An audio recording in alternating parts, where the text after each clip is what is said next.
నమస్కారం. ఈరోజు మనం జేఎన్టీయూకే R23 సిలబస్లోని యూనిట్ 3ని చూద్దాం. చాలామందికి ఎరేస్, మ్యాట్రిసెస్ అంటే కొంచెం కష్టంగా అనిపిస్తాయి కదా. కానీ ఈరోజు మనం పరీక్షల్లో తరచుగా వచ్చే 5 మార్క్ ప్రశ్నల్ని కొన్ని సింపుల్ టెక్నిక్స్తో చాలా సులభంగా ఎలా సాల్వ్ చేయాలో చూద్దాం.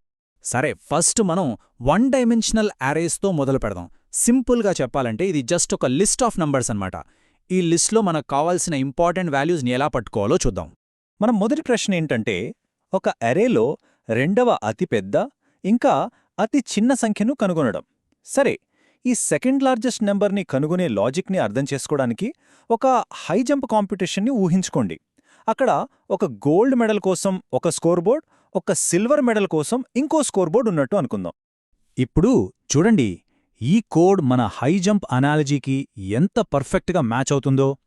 ఇక్కడ లార్జెస్ట్ అనే వేరియబుల్ మన గోల్డ్ స్కోర్ బోర్డ్ లాంటిది, సెకండ్ వేరియబుల్ ఏమో మన సిల్వర్ స్కోర్ బోర్డ్.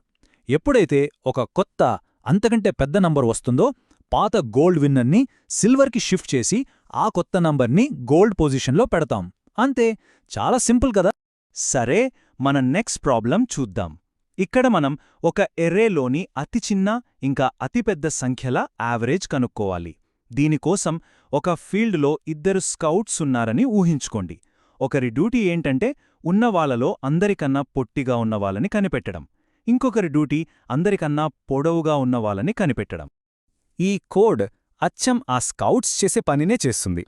ఈ ఫర్ లూప్ ఏంటంటే వాళ్ళు లైన్లో ఉన్న ప్రతి ఒక్కడి దగ్గరికి వెళ్లడమన్నమాట. మరి ఆ ఇఫ్ కండిషన్స్ వాళ్లకు అంతకన్నా పొట్టిగా లేదా అంతకన్నా పొడవుగా ఉన్న వ్యక్తి దొరికినప్పుడు వాళ్ల నోట్స్ని అప్డేట్ చేసుకోవడం. అంతే సింపుల్. ఓకే, వాల్యూస్ ఎలా కనుక్కోవాలో చూసాం కదా.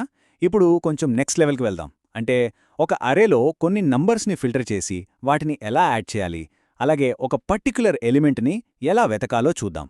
కేవలం ఈవెన్ నంబర్స్ని మాత్రమే సమ్ చేయడం. దీని అర్థం చేసుకోవడానికి ఒక కాయిన్ సార్టింగ్ మెషిన్ని ఊహించుకోండి. మీ దగ్గరున్న చిల్లరంతా అందులో పోస్తే దానిలో ఉన్న ఒక స్పెషల్ ఫిల్టర్ ఏం చేస్తుందంటే కేవలం ₹2 నాణేలను, అంటే మన ఈవెన్ నంబర్స్ని మాత్రమే వేరుచేసి ఒక కలెక్షన్ బాక్స్లోకి పంపుతుంది. మరి ఈ కోడ్ మన మషిన్ని ఎంత బ్యూటిఫుల్గా ఎక్స్ప్లెయిన్ చేస్తుందో చూడండి. ఈ ఇఫ్ ARA%2=0 అనే కండిషన్ ఉంది కదా, అదే మన ఫిల్టర్. ఇక సమ్ అనే వేరియబులేమో ఆ కలెక్షన్ బాక్స్. ఫిల్టర్ దాటి వచ్చిన కాయిన్స్ విలువ మాత్రమే ఆ బాక్స్లో యాడ్ అవుతూ ఉంటుంది. ఒక అరేలో సర్చ్ చేయడం అనేది సింపుల్గా లైబ్రరీలో ఒకే షెల్ఫ్ మీద మనకు కావలసిన ఒక పుస్తకాన్ని వెతకడం లాంటిది. ఏం చేస్తాం, ఒక చివరి నుంచి మొదలుపెట్టి ఒక్కో పుస్తకాన్ని వరుసగా చెక్ చేసుకుంటూ వెళ్తాం. సో ఇక్కడ చాలా ముఖ్యమైన విషయమేంటంటే మన ఫర్ లూప్ అనేది ప్రతి పుస్తకాన్ని చెక్ చేసే ప్రాసెస్.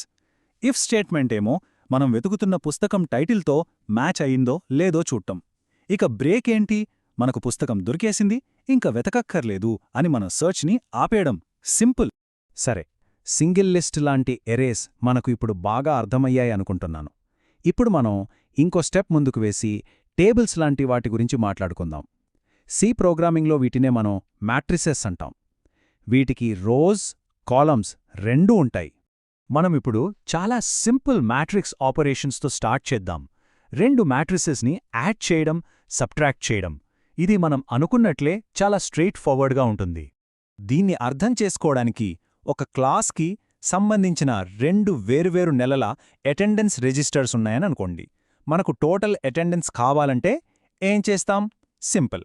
ప్రతి స్టూడెంట్కి సంబంధించిన ప్రతిరోజు అటెండెన్స్ని ఆయా రోజులతో యాడ్ చేస్తే సరిపోతుంది కదా. ఇక్కడున్న నెస్టెడ్ ఫర్ లూప్స్ మనల్ని 2 రిజిస్టర్స్లోని ఒకే సెల్కి, అంటే ఒకే స్టూడెంట్ ఒకే డేట్ దగ్గరికి తీసుకువెళ్తాయి. అక్కడ మనం ఈజీగా ఎడిషన్ గానీ సబ్ట్రాక్షన్ గానీ చేసేయొచ్చు. Next, matrix multiplication. ఇది కొంచెం ట్రికీగా ఉంటుంది, ఒప్పుకుంటాను. కానీ కంగారు పడకండి. ఒక చిన్న అనాలజీతో ఆ ఫేమస్ ట్రిపుల్ నెస్టెడ్ లూప్ ఎందుకు వాడతామో చాలా తేలిగ్గా అర్థం చేసుకుందాం. ఈ లాజిక్ కోసం మనం ఒక షాపింగ్ బిల్ని క్యాల్కులేట్ చేస్తున్నట్లు ఊహించుకుందాం.